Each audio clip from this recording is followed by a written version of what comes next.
Hello, today we're going to talk about cognitive development in infancy and toddlerhood, and this is located in Chapter 5 of your Laura Berk textbook, and this is content for week 6 of the semester.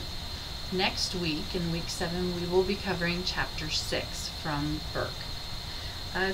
So first thing you want to understand in cognitive development, infancy and toddlerhood, is a couple different theorists have some great ideas on how the infant and toddler develop.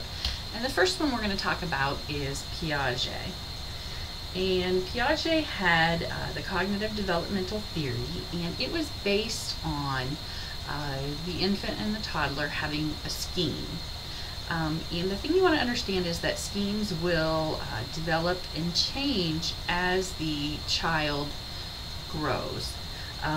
A scheme is a specific psychological structure that helps to organize and make sense of experiences. That is what constitutes a scheme under Piaget's cognitive developmental theory. And in order to build a scheme, there are 3 components that a child will do. And that is adaptation, assimilation, and accommodation. So adaptation involves building schemes through direct interaction with the environment. It consists of 2 complementary activities, meaning that as you directly interact with your environment, you're going to assimilate. You're going to take your current scheme that you operate under, and you're going to use it to understand what you're experiencing in the environment. And you're also going to have accommodation, and this is where you create a new scheme or you revise your old one based on what you're experiencing, so it allows you to better fit the environment. So what does that mean? Well, we're going to discuss later on something called object permanence, but let's talk about infants, newborns, and their contrasting colors. That's something that I asked about last week with toys and what would be an appropriate toy for a 3-month-old. So if baby is used to seeing its mother's face, and it's used to just looking at mom's face, it has memorized the appearance of her eyes, her eyebrows, her nose, her lips, and then you replace mom's face with someone else's face. So maybe it's grandma, or maybe it's an aunt, but baby's not familiar with it. So baby's going to start observing mom's face, the new person's face, and based on the experience baby already has, it recognizes it as a face. Okay? So assimilating, it's using a current scheme, in other words, it's recognition and knowledge of mom's face, to interpret this new experience. Okay, so it's using previously learned knowledge and assimilating to a new experience. Okay, so now, based on this new experience, it's going to revise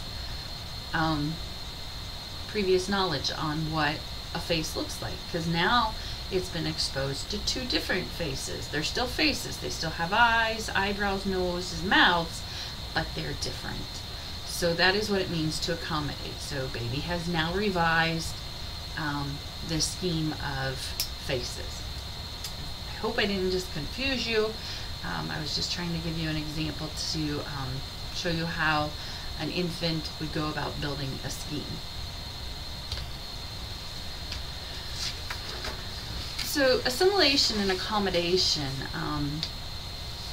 what occurs with assimilation and accommodation is you have cognitive equilibrium, and that is where everything's kind of ho-hum, it's the norm, such as always seeing mom's face. Cognitive disequilibrium is when there's a state of cognitive discomfort. Something's just not quite the same. It's a little different.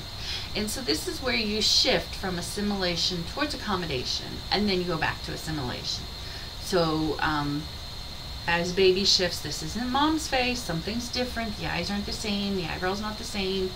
So they have to feel some discomfort until they accommodate their scheme, and then they go back to assimilation. And if you're already thinking, no, babies don't think in the form of eyes, eyebrows, but it's just a comprehensive image that they recognize as being the norm, and then they change that normal image to accommodate differences in those images. So another step for Piaget is that things occur in stages. So Piaget said that from birth to age 2, children are in the sensory motor stage. So sensory motor stage has several substages, and these substages are reflexive schemes, primary circular reactions, secondary circular reactions, coordination of secondary circular reactions, tertiary circular reactions, and mental representation. So it starts out at birth with just newborn reflexes. We have the rooting reflex, we have the startle reflex, we have the Babinski reflex, things that are there to help baby to meet basic needs and survive. Okay? Between 1 and 4 months, you'll see primary circular reactions. These are simple motor habits that are centered around own baby. And this is, if you've ever watched a new baby, as they discover their hand in front of their face, and they discover that their fingers move. You'll see them playing with their fingers or their hands, or even cuter, I always love it, you'll see the infant pulling their feet up in front of their faces. So they are discovering their own body. They're also discovering how their body moves. This is when baby will like throw himself or kick his legs and giggle, because they're discovering how they can control their own body. So then secondary circular reactions happens between about 4 and 8 months, and this is repetition of interesting effects and imitation of familiar behaviors. So what happens here is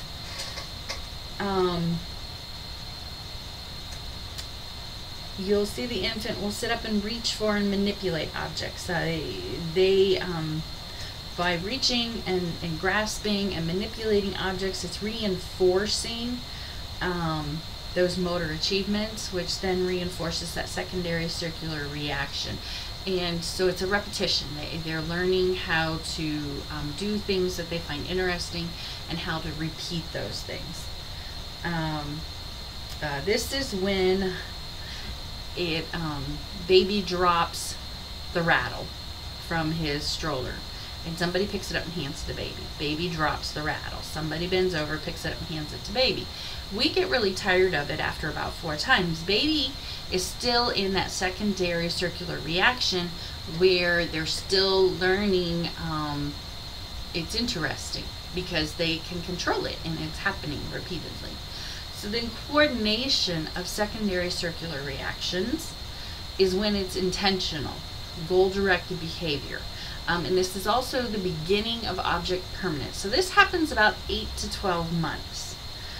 And this is where you will see babies retrieving hidden objects. In other words, if you put it under a blanket, they'll look around and they'll find it under the blanket. You also may see the beginnings of crying. In crying with an intentional goal-directed behavior, they don't want put down they'll cry, they get picked up, and they're learning this coordination of secondary circular reactions. It's also sometimes they're learning kind of cause and effect with coordination of secondary circular reactions.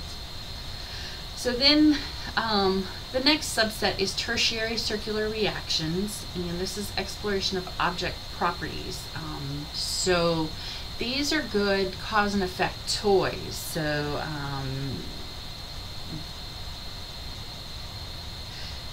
I'm trying to think of a good example. So things where if they push buttons, it makes music, and if they put something up at the top of a slide, they can watch it come down. So exploration of object properties through novel actions, new things. Like Jack-in-the-Boxes at 12 to 18 months, those are a good toy to have. So then by 18 to 2 years old, this is when babies are really putting together pictures. They're having mental representation of objects. So internal depictions of objects and events, and it's in a stage of advanced object permanence. Meaning, even if it's just put away, out of sight, gone, they have not forgotten about it. So object permanence, you really want to understand this for growth and development, and it's understanding that objects will continue to exist when out of sight. And if you try this with a 2-month-old baby, or even a 3-month-old baby, if you take the binky and you put it out of their sight, it's gone. They may want something to suck on, but they don't know that the binky's still there. As they start to hit the 4 to 8 months, the 8 to 12 months, you'll start having that beginning of object permanence, where it's not enough to just put something out of sight. They still want it, and they're hard to distract. They want to find or locate that item. So mental representation, this is that 18 to 2 years. And that is where they have internal depictions, images or concepts about groups of similar objects. Representation permits an advanced object permanence. You may see deferred imitation or make-believe play, where deferred imitation is where they will imitate something or someone they've seen after they've seen it. So I am going to stop there, and then I'll pick up in another recording. But go ahead and review that content and make sure that you have an understanding of it.